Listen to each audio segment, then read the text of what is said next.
Hi and welcome back. Today I'm answering questions about living with FND.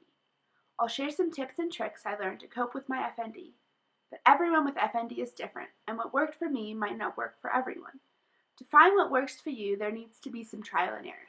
Listen to your body, advocate for yourself, communicate with those trying to help, and be patient with yourself. It takes time to learn what works best. Is FND permanent? It doesn't have to be. I'm currently 1 year FND free, but FND does not go away on its own, and because there's a lack of understanding in the medical community, treatment options are limited. Does it get better? Yes, with treatment, FND can get better, but treatment does not guarantee recovery. A lot of treatment options can show improvement, but not total recovery. Even the treatments that work for one person might not work for another. That being said, I'm living an FND-free life after treatment, and I know other people who are living FND-free or have seen great improvement after doing the same treatment. Does it get worse? Like most aspects of FND, this is based on the individual. More than 70% of FND patients experience continuing or deteriorating symptoms after 1 year, and over 40% are the same or worse after 10 years. What medications can help? As of right now, there are no medications to treat FND, but medications can help with symptomatic treatment. Of all the different symptoms that can present as a part of FND, some of them can be helped with medication. Personally, I had a few different pain medication prescriptions because pain was one of my worst FND symptoms. I was also put on a few different anti-anxiety meds to ease the mental difficulties that come with living with a chronic illness. I also took medication to help me sleep. I can't stress enough. Do not change your medication by yourself. Do not stop or reduce medication without your doctor. Changing medication can be very dangerous, so talk with your doctor if you want to change any medication that you are on. Does treating other health problems help with minimizing FND symptom occurrence? FND can flare up or get worse when your body is experiencing mental or physical stress. By treating other health problems, you are taking something off your plate that might have been triggering your FND. Reducing other health problems will at the very least be helpful in coping with FND, because FND is enough to deal with on its own, and it might even minimize symptom occurrence.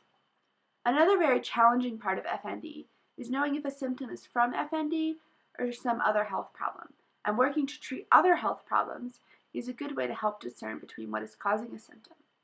Any step towards overall health in anyone with or without FND is a step in the right direction. What is the ability to access government assistance for those who are chronically disabled? Government assistance varies from country to country and even between different states in the U.S. To learn what assistance is available for where you live, contact your local Department of Health and Human Services. The name of that department might also vary depending on where you live, but that is the U.S. equivalent. What specialty of physicians should we seek for the care of our condition? Diagnosis of FND should be made by a neurologist by positive signs, not negative test results. As far as what type of physician to care for our condition, that can vary. FND Hope has a whole page dedicated to helping physicians understand FND. Any physician who treats FND should have a current understanding of the disorder. Care can come from many different specialties, including a general practitioner who should be able to help coordinate all the specialties.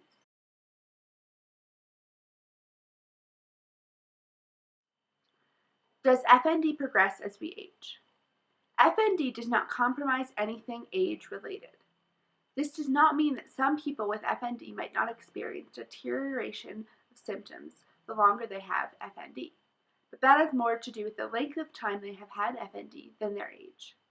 What are the best types of distraction techniques to avert symptoms for those who are lucky enough to be able to avert symptoms? Everyone with FND is different. Something that works for one person might not work for another. I can share what helped with me, but just because it helped me does not mean that it will work for everyone. One of the best ways to find what works for you is trial and error. As far as distraction techniques, the best distractions are ones that you enjoy. Listening to a song I disliked did nothing to help me at all, but listening to my favorite song was one of the best distractions. I watched a lot of TV, listened to music, and when possible, I got out of the house. The best distractions for me were when friends would come over. Having even a little bit of a social life kept me sane. Even when the distractions didn't avert symptoms, they made bouncing back from a symptom easier. What types of pain management are most successful? Pain was one of my worst symptoms, and I was in a constant battle to keep it managed. I was prescribed many different forms of pain medication, but becoming dependent on pain meds is very dangerous, so I only used the prescriptions as a last resort when my pain was unbearable and nothing else was helping. Using a weighted blanket, taking lots of hot Epsom salt baths, different creams, therapeutic massage, and distractions helped to ease my pain. That sums up the Living with FND section of my World FND Awareness Month Q&A. Next time I will talk about treatment, so be sure to tune in. Have a great day and keep spreading awareness about FND. Bye!